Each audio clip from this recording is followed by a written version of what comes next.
Okay. Okay. I mean, okay. I have to stand up. You want me? Oh, okay. Yeah, I got that. Okay.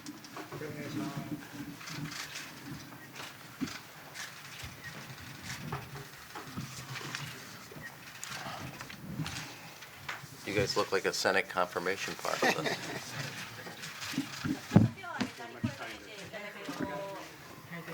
He says they're much nicer. What's that? They're much nicer. 見てほしい方はちょっと手を挙げたりしてあげてください。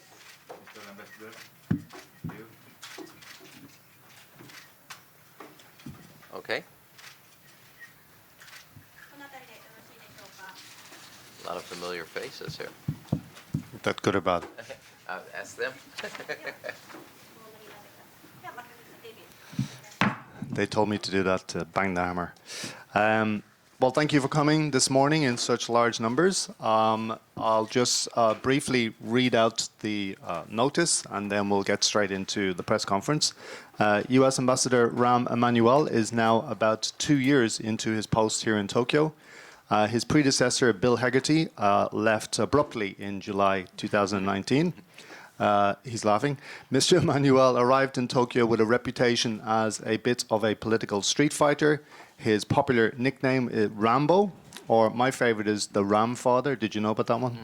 Alludes to his time as a senior advisor to President Bill Clinton and chief of staff to President Barack Obama, and as Chicago's mayor from 2011 to 2019.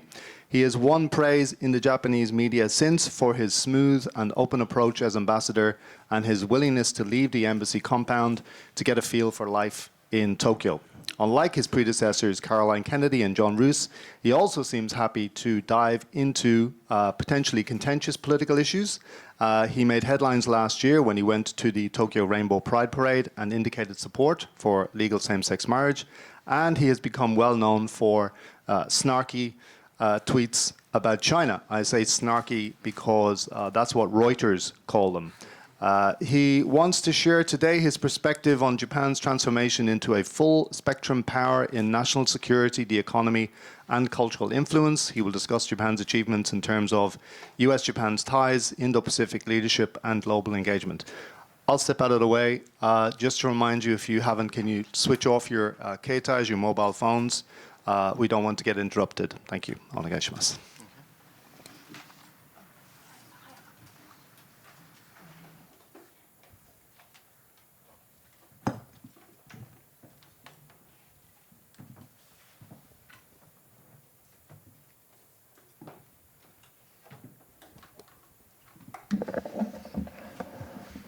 Well, okay. Now I'm feeling like this is my bar mitzvah rather than the Senate confirmation. Exactly 2 years ago, tomorrow, Amy and I touched down at the airport here in Tokyo. Hand in hand, we stepped off the flight and into our new home where we feel right at home, here in Japan. Before we got on that plane, and during the Senate process of confirmation, I did my homework on Japan. I read everything I could get my hands on. I inquired, I asked, I listened, which was new for me. The many experts, or as I used to affectionately call them in the White House, the propeller heads, that I met back in Washington, all read from the same script of conventional wisdom on Japan. They all cautioned me. Japan moves slow, incredibly slow, and urged that I adopt a new quality that was unusual for me, patience. Yeah, my wife usually says that if we had a fourth child, she would call it patience, so I would have a daily reminder of that quality. After 2 years as U.S. ambassador here to Japan, I have a message for all the experts back in Washington. You don't know Japan of today. You're wrong. All the experts, despite their many degrees and years of experience, their predictions and predictions of the future of what Japan would be were myths. Japan has busted every one of those myths in my time here. The experts did know the old Japan. Not the new Japan that is being emerging on the world stage, the post-COVID, the post-coercion, and the post-conflict Japan. They all failed to foresee this. The last 2 years, in my view, have been marked by the era and will be known in history as the era of transition and transformation. When Japan hit its stride and set a new metric and a new measure for itself and what it can and what it will do. Japan has stepped up to its responsibilities to the U.S.-Japan alliance, to the region, and to the global system in support of a rules-based order. In fact, the onus now on the United States, on us, is to make changes at the same pace that Japan has made changes. We have to ask ourselves if our own actions will be bold enough and fast enough to meet the changes taking place throughout the region. In short, if we're honest with ourselves, whether we are keeping pace with Japan and the requirements that are now strategic challenges here in the region. To illustrate the point of transition and transformation, this morning, I'm going to debunk 4 myths that the policy experts have on Japan. Myth 1, due to politics, economics, and public opinion and history, Japan will not play its role in defense policy and deterrence. Japan's transition and transformation on defense, I believe, best exemplifies its most profound change, but not limited to that. Driven by a proliferation of existential threats, Japan has moved forward on defense at a quickened pace. No one predicted that Japan would so fundamentally update its 3 national security documents. In doing so, they joined the United States, Australia, Korea, and many other partners with an aligned vision of how to promote peace and prosperity in the Indo-Pacific and meet the challenges head-on. In fact, later on today, I will be at the Ministry of Defense for a major announcement on the first down payment on that defense and strategic deterrence. To put some meat on the bones of these new documents, Japan committed to doubling the defense budget within the next 5 years to reach 2% of GDP by 2027. NATO, by way of reference, NATO countries made that 2% commitment almost 20 years ago. Thank you for the laugh. Only 11 of the 31 NATO allies are actually expected to meet that 2% this year, despite war returning to Europe for the first time since, or the second time since World War II. Japan will do it in just 5 years.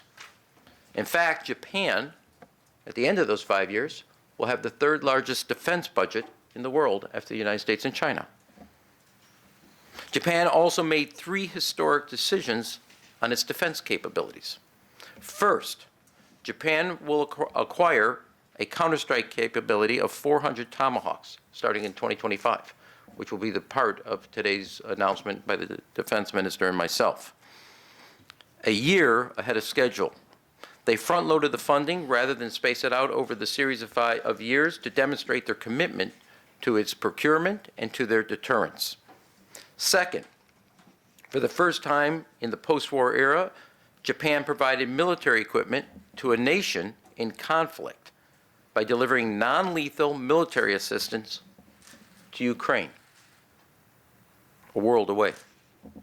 Third, Japan eased the 3 principles on defense equipment transfer and will sell back an inherently defensive Patriot missiles to the United States for our own inventory for here in Japan and in the region. No one on K Street or at the universities or the think tanks that I consulted ever managed, or imagined rather, this would be possible. Not one of them, let alone all 3 of them, not the 2%, not what's come with it, the 2%, or the national security documents. In fact, If we're honest here, and they're honest with themselves, all of them have predicted the opposite. A final component of improved defense and deterrence has been the multilateralization of military exercises here. Japan has been a catalyst for building a broader network of defense partners. A few years ago, overwhelmingly, the U.S.-Japan bilateral and U.S. regional exercises included the U.S. and one other nation, or maybe two at the most. Now, almost all of these same exercises have at least doubled the number of countries participating and almost doubled the number of servicemen and women in those exercises. Yama Sakura was a bilateral U.S.-Japan exercise with 5,200 servicemen and women. Today, it includes almost 10,000 troops from 4 different countries. Annul X was a bilateral U.S.-Japan exercise with 14,000 personnel. Now, 20,000 personnel from 4 different countries participate. Iron Fist was a bilateral U.S.-Japan amphibious exercise that grew to 6 countries in 2023 and will expand to 9 total nations this year. As aggressors grow more belligerent, Japan is at the forefront of countries rallying to protect the peace and prosperity by raising the costs of aggression and ensuring a multinational force presents a singular force of deterrence in this region. This is a dramatically different approach to deterrence and welcomed by the United States. And Japan with us has been an initiator of this expansion and different character and quality of our exercises here in the region. Myth 2. Japan never looked beyond its own horizon. The experts said Japan viewed security and development basically as an internal issue, that it had a narrow diplomatic comfort zone through which it pursued its national interests. They were wrong there, too. Japan has delivered on diplomacy, whether at the bilat, trilat, quad, or multilateral. Japan has participated as a leader in many of these formats. What changed? Japan realized that it needed to play a bigger role to project the alliance and set out to be a counterweight to regional aggressors. As I have said many times, some of you have heard it, the relationship between the United States and Japan has been one that has moved and evolved from alliance protection to alliance projection. And when you take diplomacy, defense spending in kind, our deterrence has grown equally. More than before, Japan understands that its security and prosperity are closely attached to what happens in the region and around the globe. It's fair to say, perhaps, that where Japan had been deficient diplomatically was failing to leverage all the capital and goodwill that it had built up, especially here in the Indo-Pacific. That is a past note, not examples of what happens today for Japan. The Prime Minister's statement at Shangri-La speaks volumes about Japan's diplomatic ambitions and posture. He said Ukraine today may be East Asia tomorrow. That's been a guiding strategic view. That's not a nation to join along for the ride or just go along for the ride. Japan realized diplomatic leadership comes with international responsibilities. Over the last 7 decades, around the world, Japan has provided over $500 billion in development assistance, building infrastructure, human capacity, and legal systems. Here in the region, Japan has been ASEAN's leading development partner with an estimated $130 billion in development and economic assistance. This investment has led many Southeast Asians and countries to view Japan for what it is, a bedrock of security and stability in the region, from Burma to Brunei, from Manila to Malaysia. Japan, when you look at all the public opinion surveys, is the most trusted partner to be aligned with. And that has invaluable political capital. In polling of the Southeast Asian leaders and countries, almost 55% ranked Japan as the most trusted major power in the region, beating out every other country. And about 2/3 of these leaders express confidence in Japan's role in providing regional security and promoting stability. These same public opinion surveys shows China to be the most distrusted partner, and in a recent Pew survey, many nations describe China, quote, as a major threat.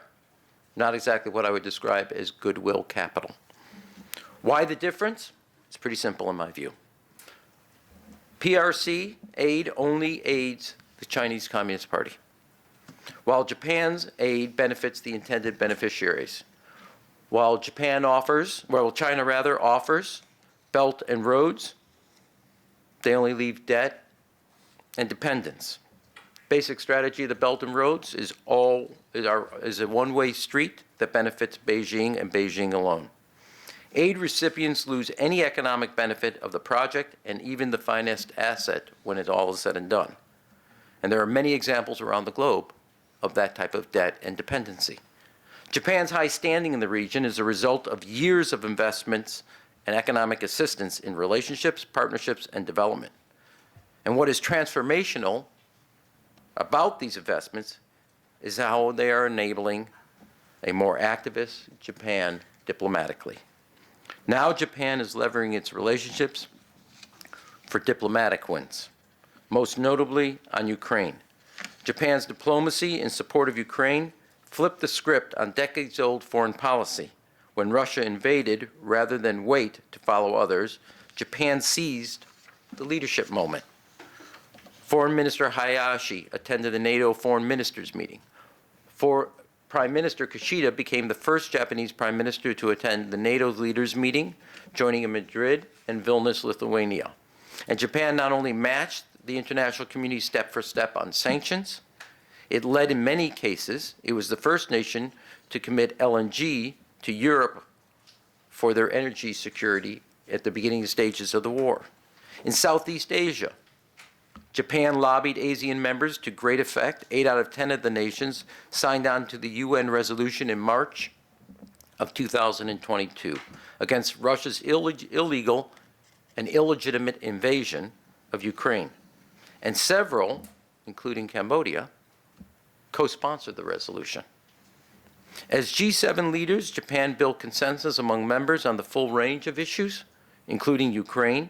This ensured a unified G7 position. Further, Japan was able to reach the most forward-leaning language to date among the G7 members to call out and counter economic coercion. Soft power can be used to coerce, or it can be used to attract. While China deploys its soft power to browbeat, Japan is a trusted power and international player. Its soft power, built up through years of cultivating political and economic relationships, provides several benefits to Japan and also to our alliance. Japan followed these successes on Ukraine with the historic trilateral summit at Camp David. There we made the most significant advances with the most capable democratic partners in the most challenging region on behalf of our alliance and our values. While these have been long-term dreams of ours, it's been China's worst nightmare, that our allies would work in concert with the United States, and this has become true. Since August of Camp David, there have been over 33 different trilateral gatherings, from the president down to many different military exercises, to later on today, University in Seoul, South Korea will join the University of Chicago and Tokyo University in a trilateral academic partnership on quantum computing. Myth 3, Japan's economy was going nowhere fast. During my briefings back in late 2021 and early 2022, all of the predictions about the Japanese economy were grim. Look at every nation has had a tough economic time due to what I've called the 3 Cs: COVID, the conflict in Europe, in Ukraine, and coercion by both Russia and China. The United States and Japan included, no one is immune to the global economic trends that affect supply chains for everything from food to fuel to semiconductors. Inflation has been hard for all of us. The price of a gallon or liter of milk has gone up in both Topeka and in Tokyo. But Japan has been playing to its strengths as an alternative to the People's Republic of China-bound investment. As a result, the past 2 years have been notable advances for business, investors, and workers. Japan maintained its position as the #1 foreign investor in the United States, and its investment levels hit new record highs. I think we've all seen that in the stock market. We've all seen that Warren Buffett quote that he would answer the phone on the first ring if any of the Japanese companies wanted a partner on future investments. So as China struggles with rising youth unemployment, deflation, and capital intellectual flight, the Japanese have enjoyed wage gains not seen in 30 years, and the Nikkei has hit a 33-year high. This bull market, in my view, reflects something deeper, something more fundamental about the Japanese economy. And no one saw it coming, whether they were sitting on Wall Street or on K Street in Washington, D.C. Similarly, no one predicted that what we've achieved in the area of space. For years, our space cooperation, to be honest, was stuck in lower orbit. It was fine, but several agreements languished at the working levels. What we've achieved together in space over the past 2 years is more significant than all of our bilateral space cooperation combined from the last dozen years. Following President Biden's visit in May of 2022, we signed the framework agreement on space exploration. A Japanese astronaut launched on an American rocket, and through Gateway and Artemis program, we will advance exploration and scientific research in deep space and get to see a Japanese astronaut walk on the moon.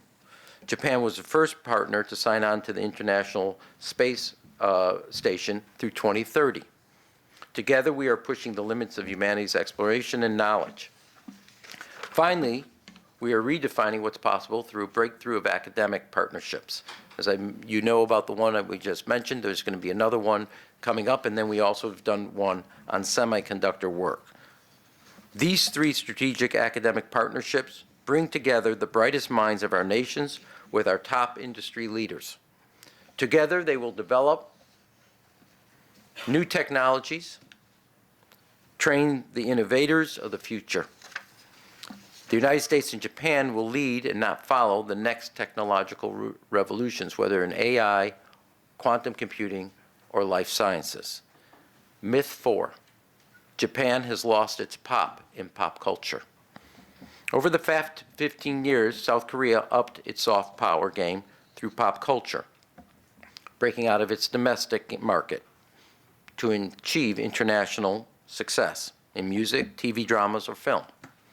The prospects for Japan to regain the pop in its pop culture weren't apparent to anybody. And then there was Shohei, Drive My Car, Boy in the Heron. We're witnessing a Japanese pop culture moment. I can't overstate the power of Ohtani, a 2-time Major League Baseball most valuable player, a 2-way star, and the highest paid baseball player ever. Tour groups in the United States are overrun with Ohtani tourism. As visitors line up to see the star play from Dodger Stadium to Fenway Park, now they'll get to see a second Japanese player, Yamamoto, play for the Dodgers as well. And in my hometown, Chicago, we also have 2 Japanese players, Suzuki and Imanaga.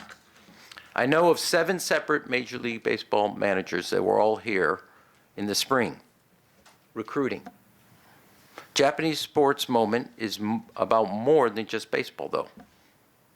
Basketball players in the NBA and tennis fans are cheering the return of Naomi Osaka. Off the playing field, Japanese films, novels, and songs are not just being nominated for international awards, they're winning some of the top honors, both in the United States and globally. The Boy and the Heron won a Golden Globe Award. The Oscar-winning director of Drive My Car scored again at the Venice Film Festival. And the director of Monster won at Cannes. Last year, All the Lovers in the Night was shortlisted for a National Book Award, Critics Circle Award. Now, I have no idea about comic books, but the Demon Slayer is about, and I don't understand it, but the booksellers can't keep it on the shelf long enough. And then another popular titles have elevated American interest in Japanese manga to an all-time high. Almost every major university in the United States now has an anime club. That's cultural currency. That's soft power. And not just in the United States, but around the world. Now, where do we go from here? This is not about myths, but this is about making history. All of the predictions about Japan before I came here, in my view, were just off base. Each new accomplishment on the area of defense, diplomacy, or development, or economic growth, have busted the old myths of Japan. If the last 2 years, in my view, were about transition and transformation, it's fair to ask, what's next? My prediction, not the so-called poly-experts, but this is mine alone, is that the next 2 years will be remembered as the formative and foundational years, where we locked in the gains and built upon them. The Prime Minister's upcoming state visit this spring will be in part a recognition, a celebration of what Japan has accomplished in the past 2 years in the areas of security, diplomacy, economic growth, and soft power. All on behalf of Japan and also the additional benefit it provides to the alliance. It would also set the stage for what comes next. We will consolidate what we've already achieved into a springboard to reach what will be achieved in the years ahead, writing a new blueprint for the next decade. We will expand the quantity and quality of our deterrence capabilities through industrial defense cooperation, strategic procurement, and a broader network of security partners. As the two nations dedicated to supporting the rule of law and transparency, our two economies will become even more closely connected, especially in the emerging and critical technologies. Finally, our people, the bedrock of the U.S.-Japan relationship, will inspire each other to be our best, whether in the area of science, whether in the area of space, or whether in the area of the arts and culture. I'll double down on what I said at my confirmation hearing.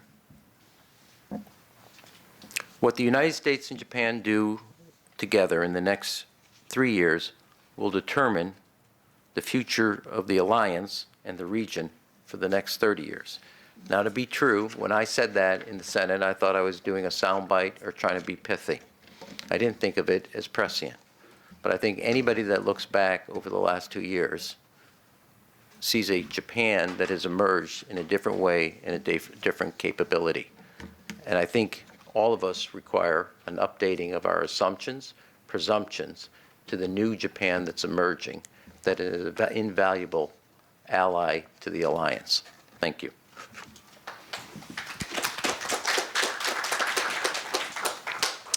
Thank you, Ambassador. Okay, well, thanks for that upbeat assessment. We'll open the floor to questions, first of all, from working journalists. I see 2 hands up. We'll take questions from other people, including experts and propeller heads afterwards. And just remind you, can I just remind you, there's a lot of hands, so please can you ask, if possible, one question and no speeches, please. Thank you. I see the... Just when whoever you call it, just get where they work or their name. Either one. Yes, of course, you should identify yourself. Yeah, onegaishimasu. The lady in the red coat. Yeah.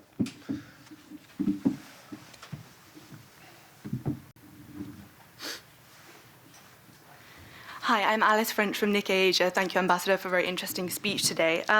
My question is about this year's presidential election. What a shock. You may have been expecting. So Donald Trump's win in Iowa, obviously earlier this week, made headlines in Japan and around the world, and a Trump victory is perhaps looking increasingly likely. The last time Trump was president, as you know, among other things, he imposed a 25% tariff on Japanese steel imports, and he's already proposed introducing a 10% tariff on all imports to the US if he wins this year, which could be bad news for Japan. Now, in a 2020 interview, you referred to Donald Trump as a desperate loser.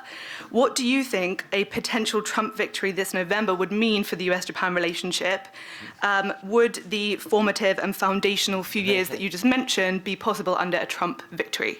Thank you. I'd just like to note that that quote was pre my diplomatic years, where I've learned being reserved and quiet and listening better.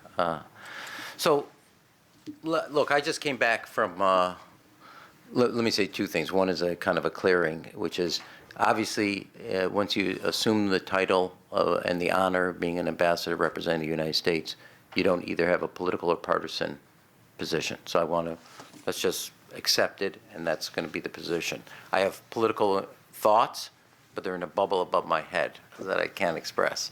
That said, I just came back from Washington last week.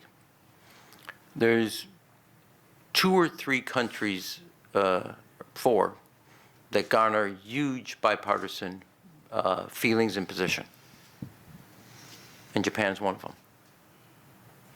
Japan has an incredible depth of support in the United States Congress and also in the country.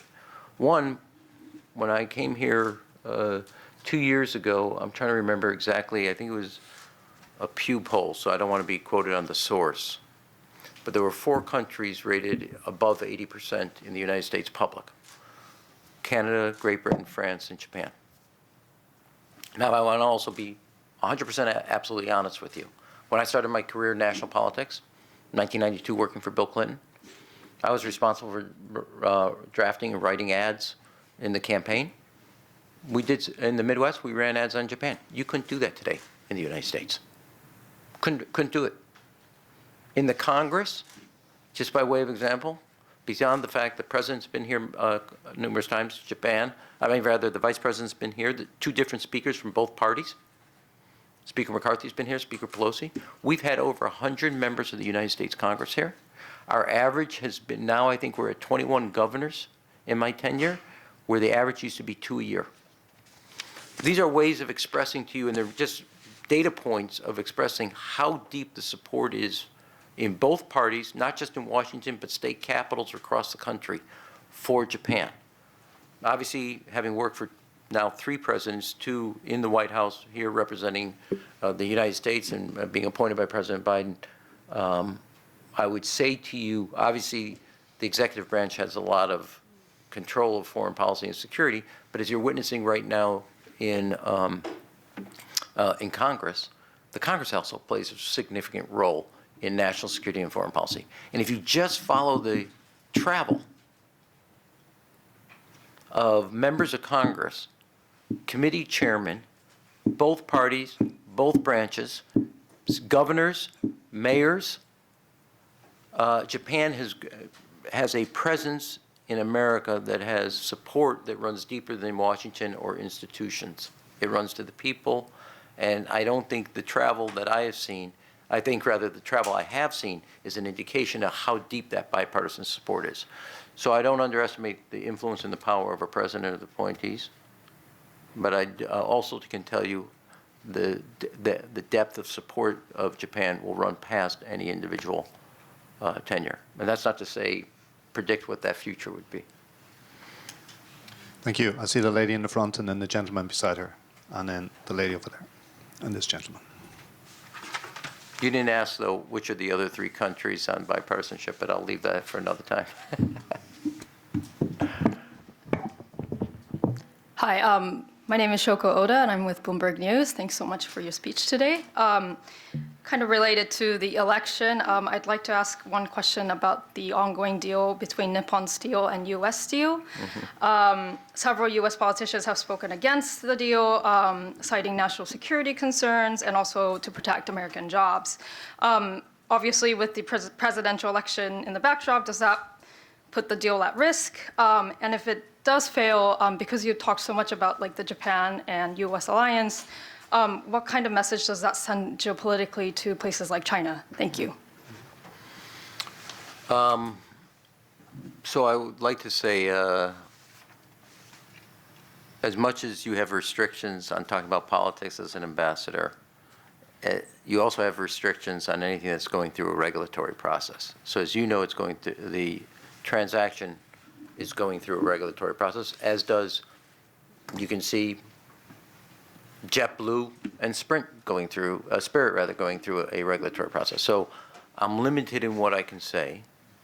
I do think one of the things that is self-evident is not just that it's Nippon and U.S. Steel have historic kind of legacy roles.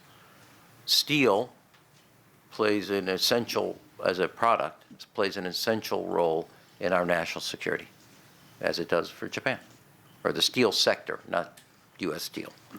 And so it's going through that normal process review like any other transaction would go through a regulatory review. And this process will include, because of the component that it touches on something that deals with security, whether you think of that security both for defense purposes or for something such a critical role like the auto industry. So I'm limited in what I can say, but that process is now taking hold and we'll evaluate. I don't think, but let me then flip it to a different topic. In the last 4 years, Japan has been America's #1 foreign direct investor. For the same 4 years, the United States has been Japan's #1 foreign direct investor.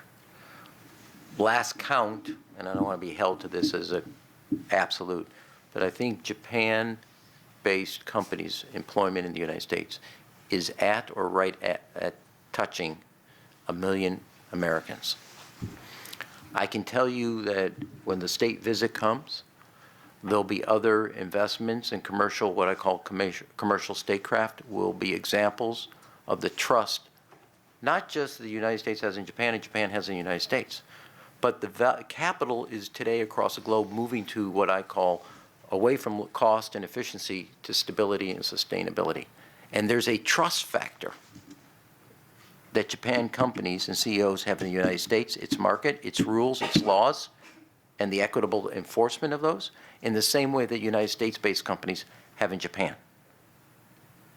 Things that used to be routed towards Beijing are being rerouted to Tokyo because this is a rules-based system where the law holds the highest place, where you have a highly educated workforce with great institutions of higher learning, a world-class infrastructure, and great quality of life. Those are incredible, strong assets.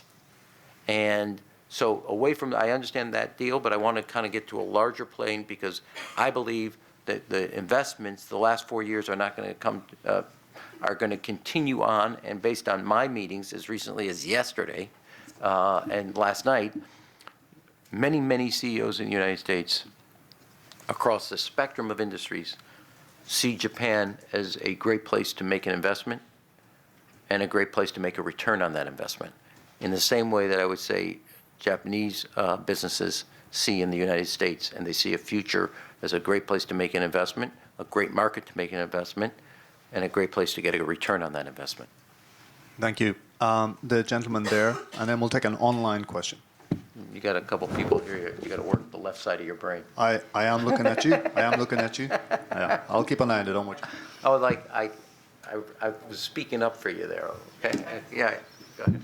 Good morning, Mr. Ambassador. My name is Richard Susilo from Indonesia, the Kompas newspaper from Indonesia, Richard Susilo. So there will be several elections in this year in several countries, including my country. Next month will be very interesting elections also. In Indonesia, we have 3 candidates very interesting. Also, the candidate one is Son-in-law? Islam identity, the main theme, and the second is the vice candidate, vice president candidate is from the son of the president, and the third candidate is from the ruling coalition PDIP. So for this next election, by your own self, how far United States is interested on Indonesia for this next election? Thank you. I want to make sure, I want to be able to answer your question, so I want to make sure I'm answering the right question. How interested are we in the Indonesian election? Is that base? Well, one is we're very interested in we're very interested in Indonesia beyond the election. Indonesia brings not only obviously it's a very big country. It's got a robust economy. It's got a robust democracy, and when it speaks, it's listened to, and it's heard, and it has an impact. I'm not an expert. Traveled there. Obviously, I think you should have the people of Indonesia have some comfort that knowing that the United States heeds or listens attentively to what Indonesia has to say, and so it's beyond just the election. It's the role it plays as a major democratic country with a Muslim background and a robust economy, not just based on resources, but on what it builds with those resources. And very proud to call it a friend. Thank you. Well, on the ambassador's advice, I'm scanning the other side of the room. I see the gentleman. You're there the only with his hand person in this room that's listened. up. Well, we do have to take working journalists first, right? That's the rule. Those are. Thank you so much, Mr. Ambassador. I'm Toshi Ogata with Arc Times. Arc Times. I have a question regarding protection for the victims of sexual assault. So in sexual assault. So in December, your embassy tweeted out about Johnny Kitagawa, victims of Johnny Kitagawa. He was the founder of the top Japanese talent agency. And it's been a huge story in Japan. And your embassy tweeted out that they showed their solidarity to the victims of Johnny Kitagawa. And I just want to ask about your sense, or what do you make of the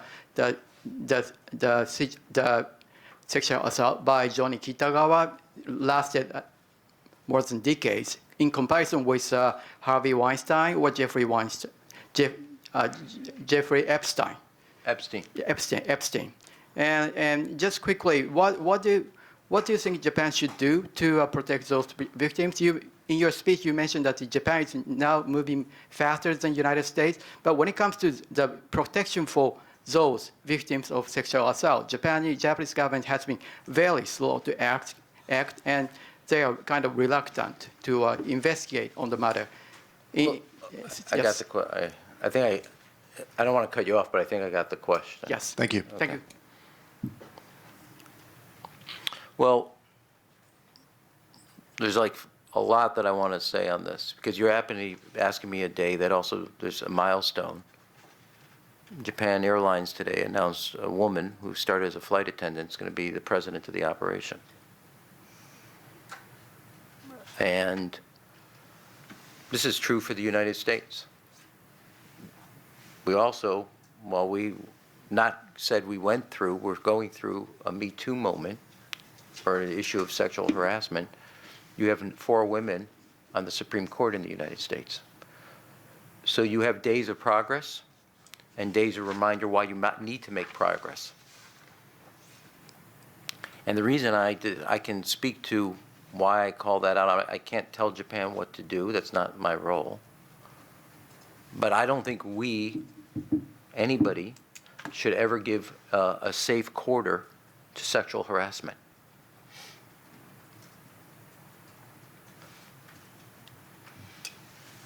It progresses because there's a code of silence. That code of silence that should not, will not, cannot stand. It cannot be given any room, any quarter to exist. Japan will figure out a way to both protect the victims and give them the ability to restore their lives who have been a victim of sexual harassment and sexual violence in some cases. And the ability to find their voice, and the ability to find that voice means that voice is heard. What they say is listened to and heeded, whether that's in Japan, whether that's in the United States, and if I want to be also directly, whether that happens in the kibbutzes of Israel. There is no place, no quarter the sexual violence should be allowed to have the silence it breeds on. Those who turn their cheeks. And so I won't tell Japan what to do, but I wanted to bring to highlight, because while there are days of progress, there are days that remind us why we need to make progress. No, sorry. No. We've had your question. Thank you. There are other people waiting. Yeah, so I might come. Go ahead. that's okay. We have I have a lot to say on them, but I'm going to leave that There to are the other legal questions process. in the room. I have another question, and this one is online, and then I'll take some questions from the other side. This is from Eiichiro Tokumoto, who's a member of this club and a veteran journalist. He notes that apparently the former Prime Minister, Taro Aso, visited the US last week.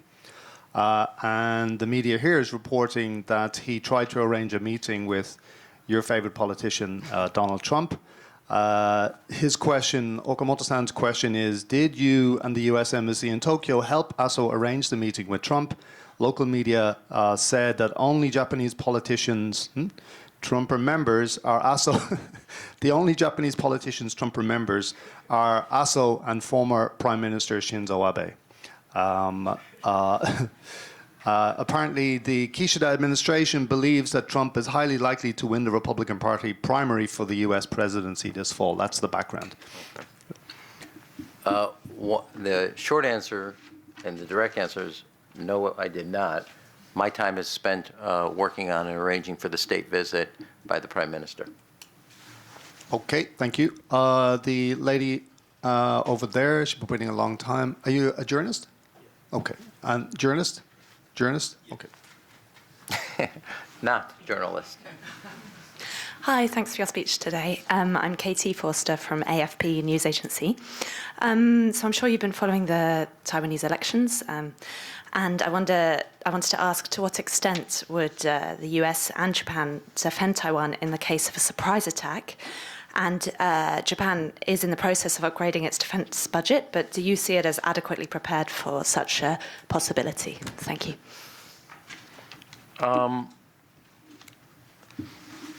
Let me, I'll answer the question, but I want to just take one moment so it's not lost. You know, a lot of people, some in this room, some outside this room, say democracy, the democratic process is having, is back on its back heel or retreating. I hope it's not lost on anybody that in Taiwan, over 70% of the public voted, participated in the democratic process. That doesn't look like, to me, like a retreat. And it's conventional wisdom to just kind of go ahead and type away at the computer and the laptop and say, oh, democracy is having its worst days, or democracy's in full-fledged retreat. I don't know. People Saturday before the election decided to stand in line, wait, to cast a vote, to be heard. So while there was an election in Taiwan and they had a continuity of the party and the leadership, I thought it was a good day for democracy. It was a good day for people who want a government that represents, where they get a chance to express who they want to represent them.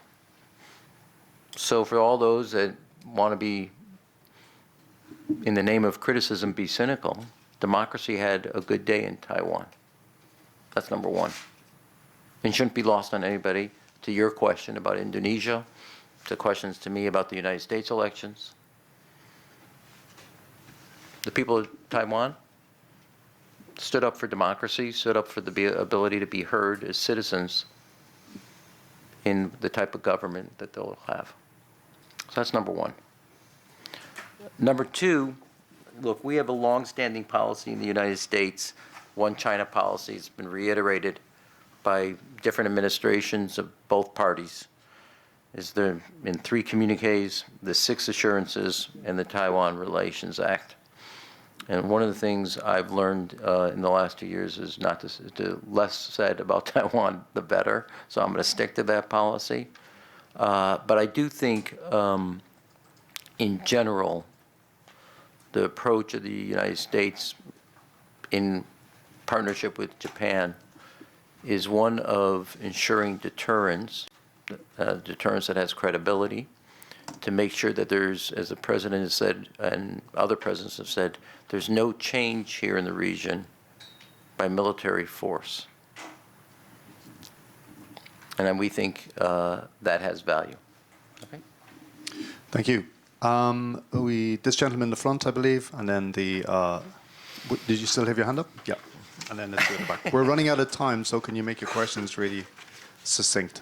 Yes. I'll thank try you. to make the answer succinct, too.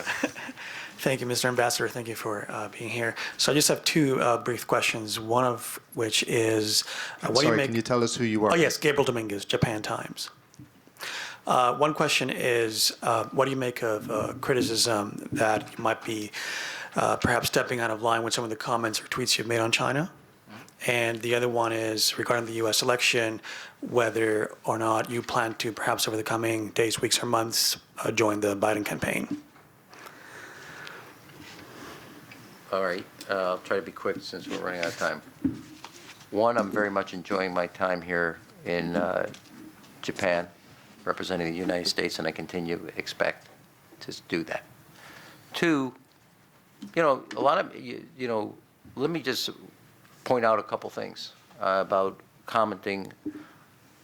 China banned all fish from Japan, yet they continue to fish in Japan's EEZ.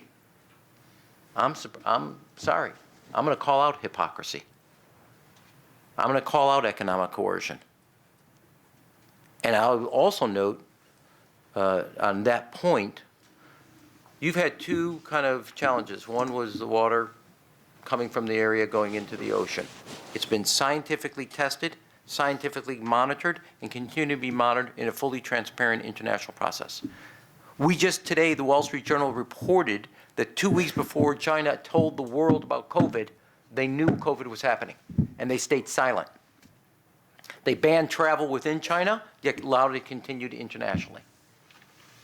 Now, I'm telling you, ready, I'm going to go out on a limb, that somewhere in the future, there's going to be a challenge, a crisis that doesn't stay within the boundary of a country.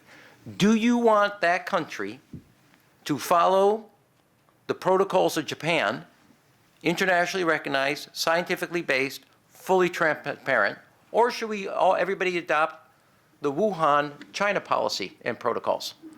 Don't tell anybody, deny that it's happening, and continue to refuse to share any scientific knowledge. I would hope country B chooses in the future, as a citizen of the world, the Japan protocols, understanding the role you have to the international community, to public health around the world, being fully transparent, and holding science and medicine to a status, not that it goes unquestioned, but it gets critical review, and you hold yourself in a fully transparent way. I think everybody here, I'm going to go out on a limb, you and your families depend on that. Second, early on I called out that the defense minister was missing 2 weeks after the foreign minister. Now, China said the United States Army was responsible for the Maui fires. False. China said that the United States Armed Forces was responsible for COVID. False. China said that Lithuania, Estonia, and Latvia were not real countries. False. I said that the Minister of Defense in China was missing. True. So when it comes to tweaks, I mean, maybe it stings when you call out the truth.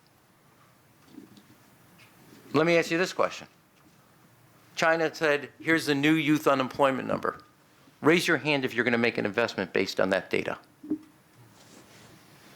Who here, what international investor trusts that data enough that that's where they're going to go, oh, yep, it's 14%. It went from 21 down to 14. We're going to go make an investment based on that.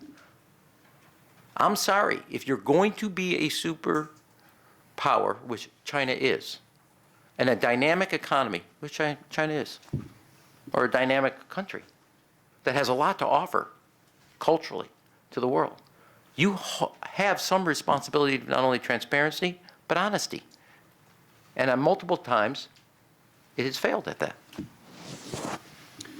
Thank you. We have about 2 minutes left. Are you okay to stay a few more minutes, or is it? I'm just getting into my stride. Oh, that's good news. That's good news.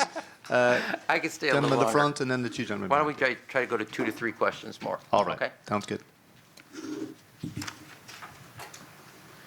Thank you, Ambassador. Alex Wilson with Stars and Stripes. As we've just seen that you are a very outspoken critic of China at times, do you anticipate the challenges between U.S. and China and challenges between Japan and China, such as the Senkaku Islands, do you anticipate that being an issue or a boon for the U.S.-Japan alliance? Yeah. Well, let me just say, I'm not trying to be a critic. I'm trying to call out when I think hypocrisy and lack of honesty and transparency, especially like on the Fukushima situation.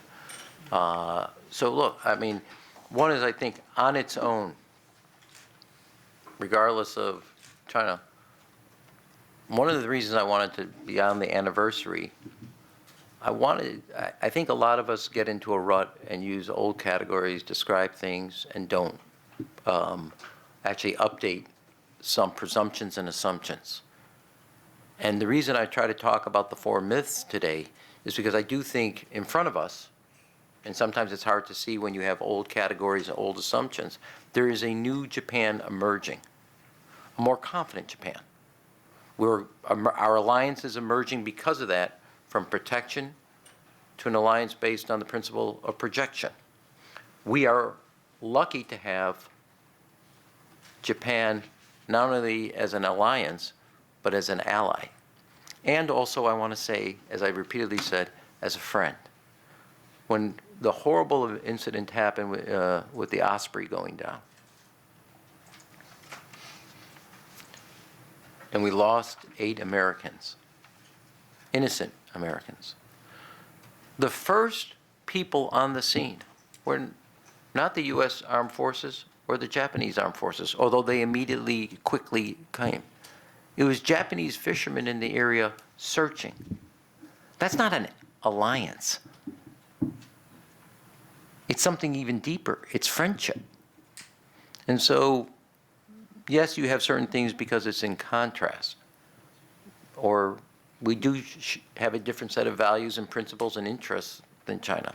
But on its own, without the contrast, the U.S.-Japan alliance is strong, is solidified, and getting stronger every day. Seeing as how we're on the subject of China, just let me quote something to you from CNN. They were talking about the arms race in this part of the world. They say there's not been nothing like it since the Second World War. They say this: one country's deterrence is another country's escalation. Well, how would you respond to people who say that kind of thing? Well, you know, look, the way I see it is in kind of national security terms, political terms, or diplomatic. Look, nobody knows where your projection of deterrence ends and the other people see it as provocation or aggression. It's not a scientific line, it's an art line.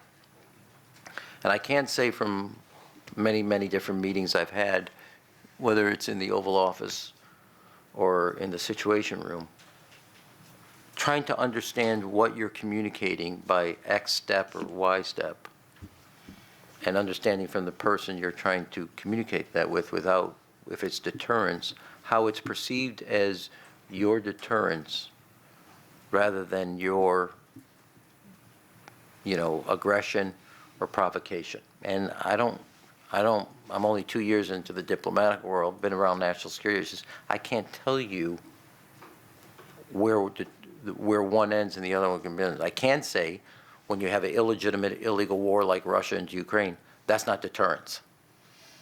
I can say when Hamas breaks a ceasefire, that's not deterrence. That's provocation and aggression. Thank you. The gentleman has been waiting Patiently. patiently. Hi, my name is Peter Morris. I'm a lawyer, but I also write for Asia Times about Myanmar. So I've been following Myanmar for 15 years. I'm not a conflict expert myself, but all the conflict experts say that the regime is going to fall pretty soon, and the Spring Revolution is going to win and set up a democracy. So this is also great news for democracy, like you were saying earlier about Taiwan. Do you know if the U.S. is doing anything about this? And in particular, Thailand has been taking the lead lately to advocate for more humanitarian aid, because that in itself will expedite the fall of the junta, because it will free up resources that are currently being used by the opposition groups to take care of all the refugees and everything. Thailand recently approached Japan to ask to cooperate on humanitarian aid. Is the U.S. getting involved in this kind of effort? And if not, why not? Okay. And then the second thing is We don't really have time. all right. Yeah, thank you. Thank you, Peter. So, look, I'm not. The short answer is I'm not a. You have forgotten more about Myanmar than I know. I know what I read, and so I'm not gonna. I can't. I'm assuming you have pretty good knowledge about whether the junta will fall and quote unquote the democratic rebels will win. So let me. I'll trust that, and obviously the United States will respect that, and then also, if it happens, I shouldn't even answer that from a hypothetical. But I do think it's important, and let me say something larger, because I do think there's a lot of times, I mean, it's not hard to be kind of, at this moment, dark, and I wouldn't say cynical so much as dark about the future, given you have 2 wars now or conflicts going on. This region, no, thank God. But I think when I step back, I look at the world today, and there's a lot of, people are fleeing violence. People are seeking opportunity. They're seeking freedom. You can see that people fleeing by the boats of Hong Kong or leaving Hong Kong. You can see it here in Japan, where capital, both financial and human capital, is fleeing Japan, or rather China for Japan.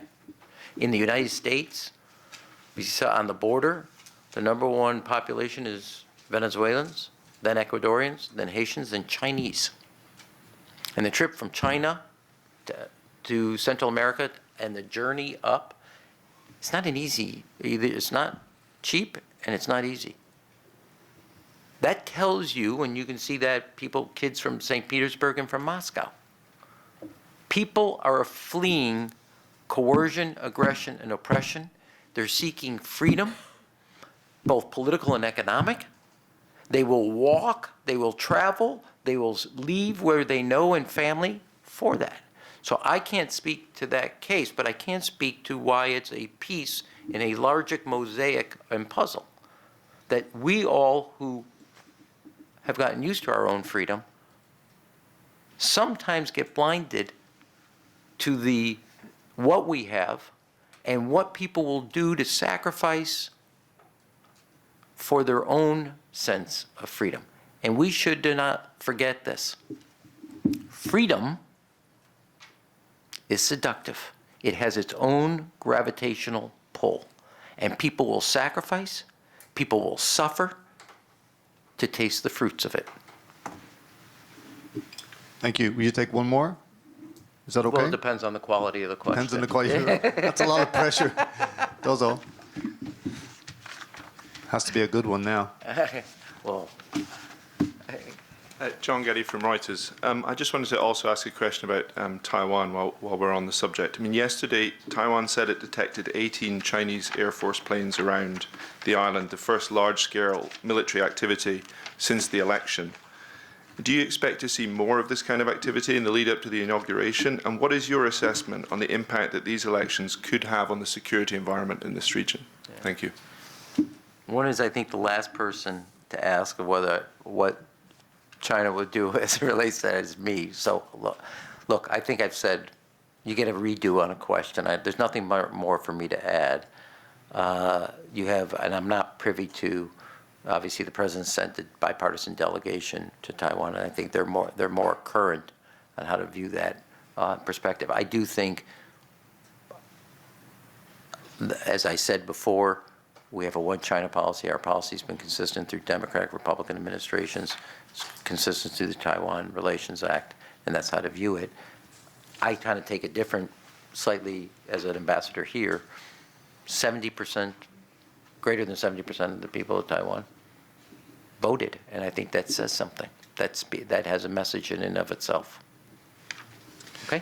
Thank you very much. Thank you well, for this thank you to the ambassador. Thank you to the audience for being so well behaved. I didn't have to spank anybody's bottom for making You all speeches. get an A. Yeah, and no propeller heads. So just if you could show your appreciation to the ambassador who did give his time today and to stay an extra 10 minutes. Thank you very much.